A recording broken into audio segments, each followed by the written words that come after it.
RITA stands for Reminiscence Interactive Therapy Activities. Now, RITA was given the name RITA by one of our customers, long-standing customers, Northumbria Healthcare. They wanted to give RITA a persona. Why? Quite simply because a lot of people are daunted by technology, no matter how simple it is to use. And that's not just the individuals and the patients, the residents that you're all caring for, but actually staff as well. A lot of staff are still daunted by technology. There is always an assumption that it's going to be quite complex to use, quite time consuming. But when they do get to grips with RITA, it's evident that not only will it derive fantastic outcomes for their patients and residents, it will also achieve so much for them individually as well.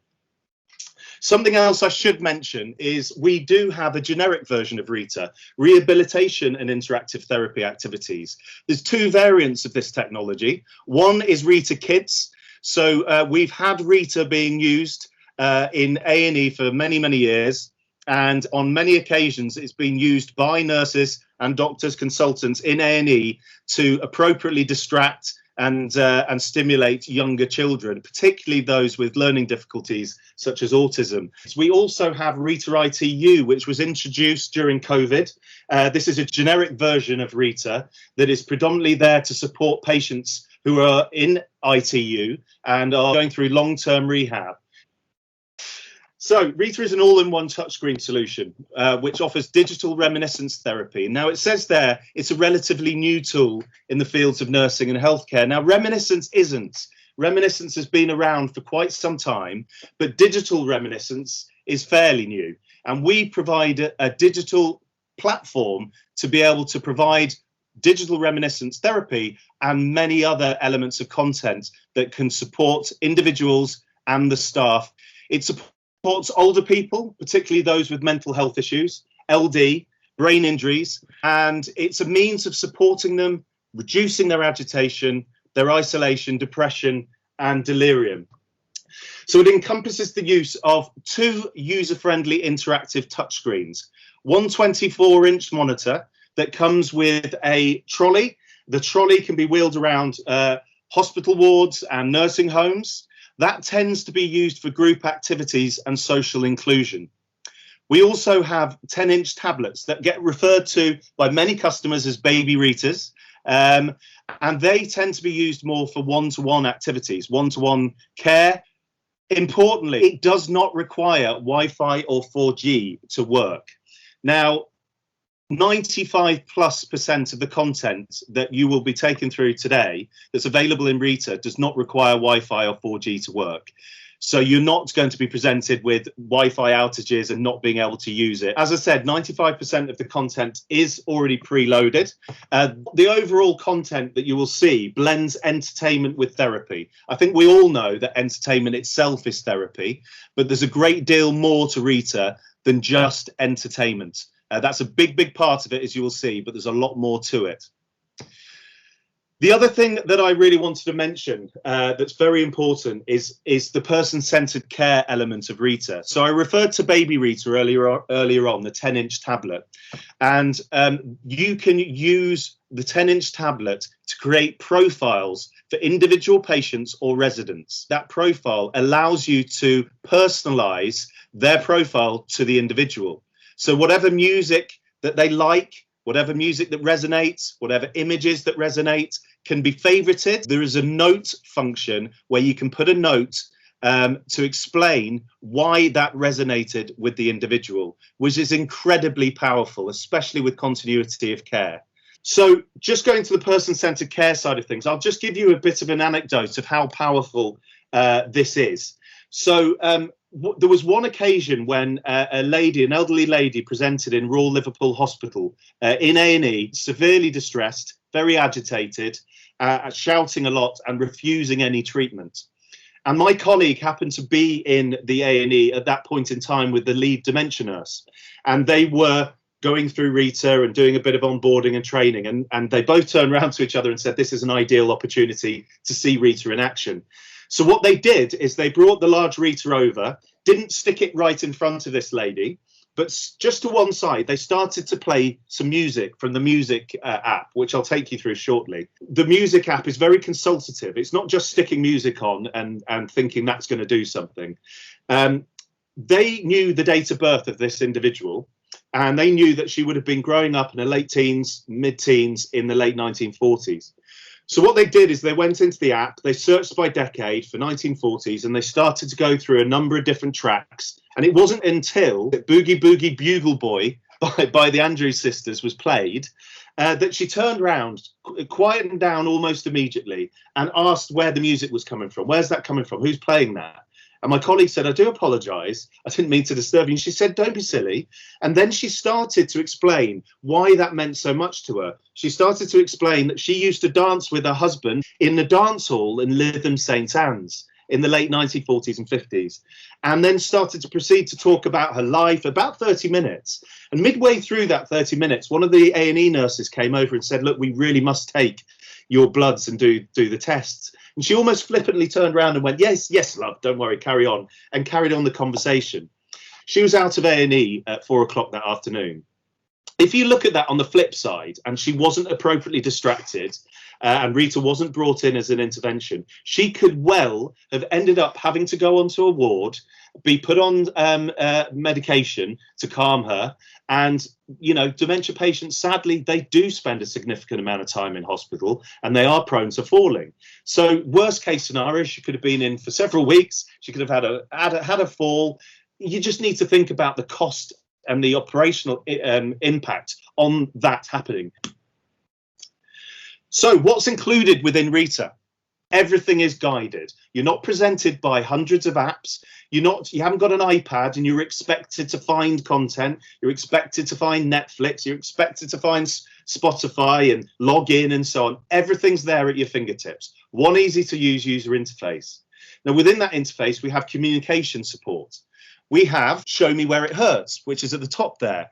That is a traffic light touchscreen system from hurts a little, green, to hurts a lot, red, where individuals who are non-vocal, don't speak English as a first language or similar, can touch parts of their body on the screen and very quickly describe to their nursing staff, their carers, where they're hurting. We also have the Hear Me app. This is a wonderful app, live translation tool, which was originally developed and co-designed with Queen Elizabeth Hospitals Birmingham for learning difficulties patients, for those that were non-verbal. It's expanded and is now used in every setting that we work with.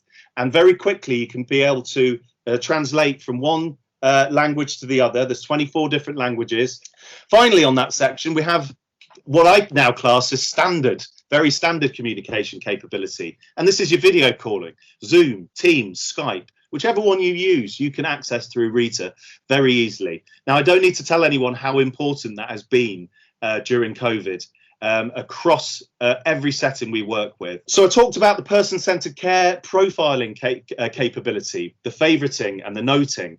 We also have the ability to create a digital life story for dementia patients and those suffering with Alzheimer's and so on. You can create with family members, friends, the individual themselves, a digital life story, their whole history of their life from childhood up to present day. That life book is digital, which means you can download it as a PDF. And at the end of life, you can share that with the family, which provides an amazing piece of legacy. We also have My Passport. This is a summarized version of the life story. This is simply, who are they? How old are they? Who are their family members? Where did they work? What's their likes? What's their dislikes? Do they wear glasses?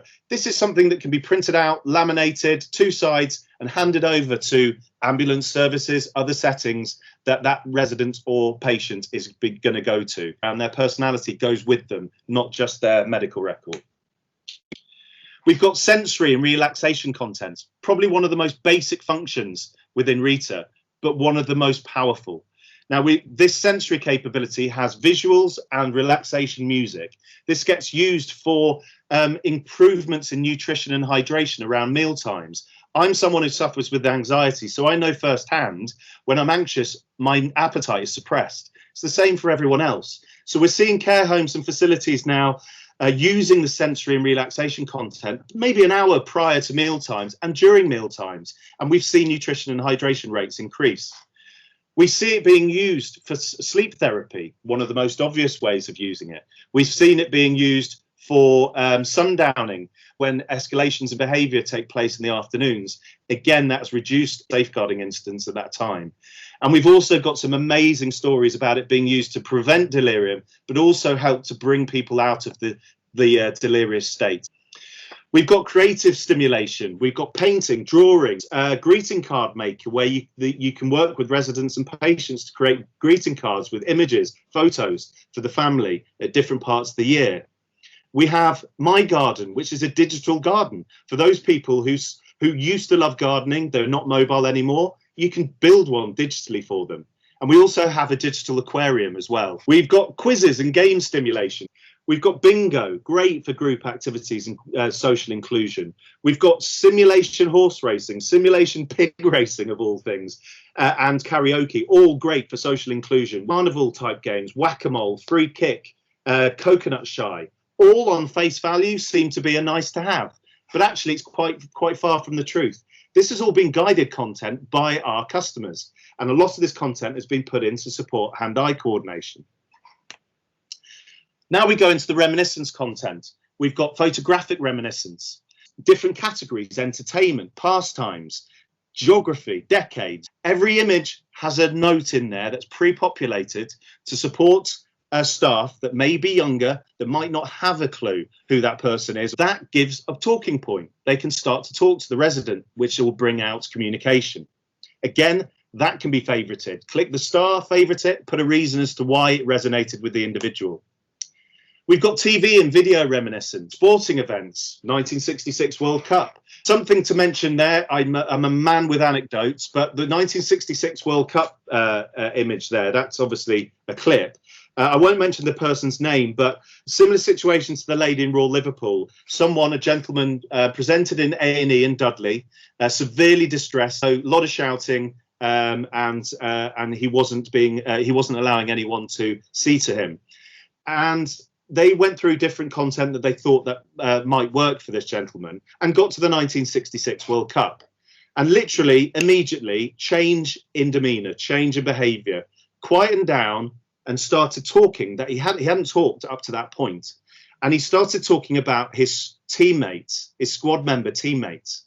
Anyway, it turned out that he was a member of the 1966 World Cup squad. And his wife and his daughter contacted Chelsea Football Club, Supporters Club, to donate or raise funds for a RITA package, which worked so well for him, to go into their care home, which it did, and they got. And since then, the care home has bought 2 additional packages of RITA due to the phenomenal outcomes that they're achieving. Final 2 bits of content here. We've got radio and music reminiscence. One of the common misconceptions with music therapy is sticking music on. Couldn't be further from the truth. 9 times out of 10, you're probably going to be irritating someone with the music. Find out a little bit more about them. Find out their age. Use the search mechanism. Favorite it, click the star, put the note in, and that's the continuity there. That image is a visual image, so it runs, the record goes round. It's a wonderful calming influence as well. Final bit of content is movie night.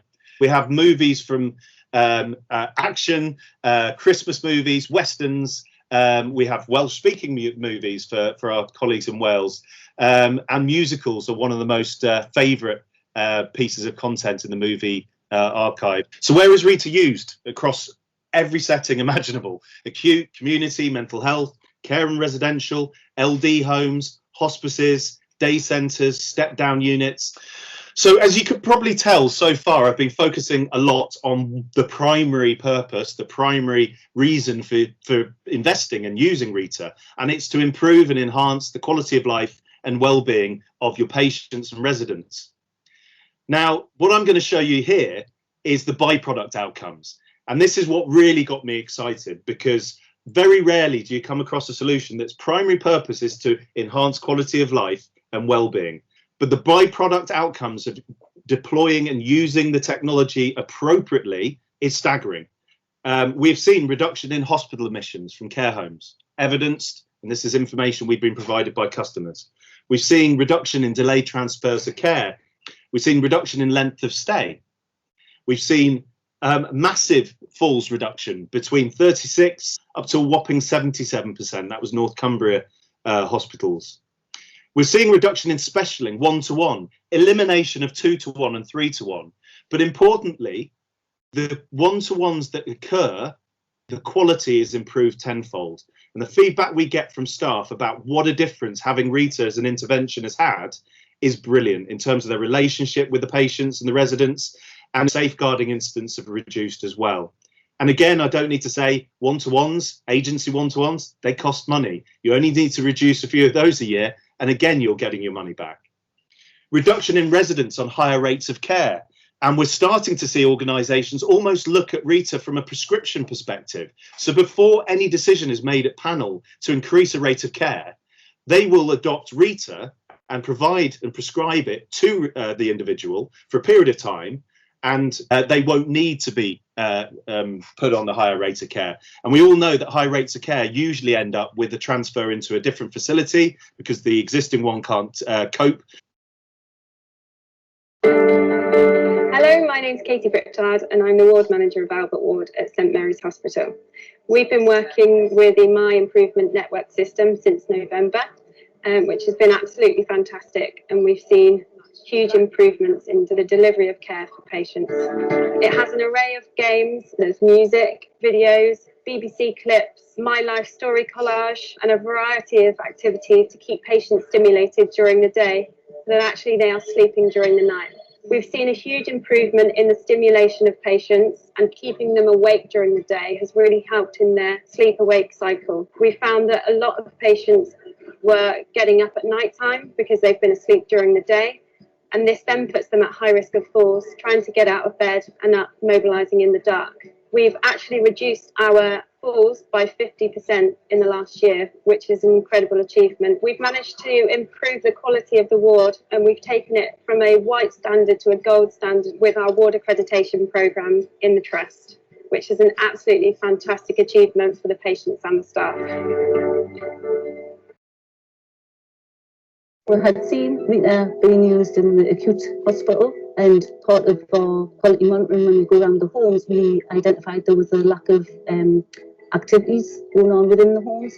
So we thought it was an ideal opportunity. We had some funding that was available for investment.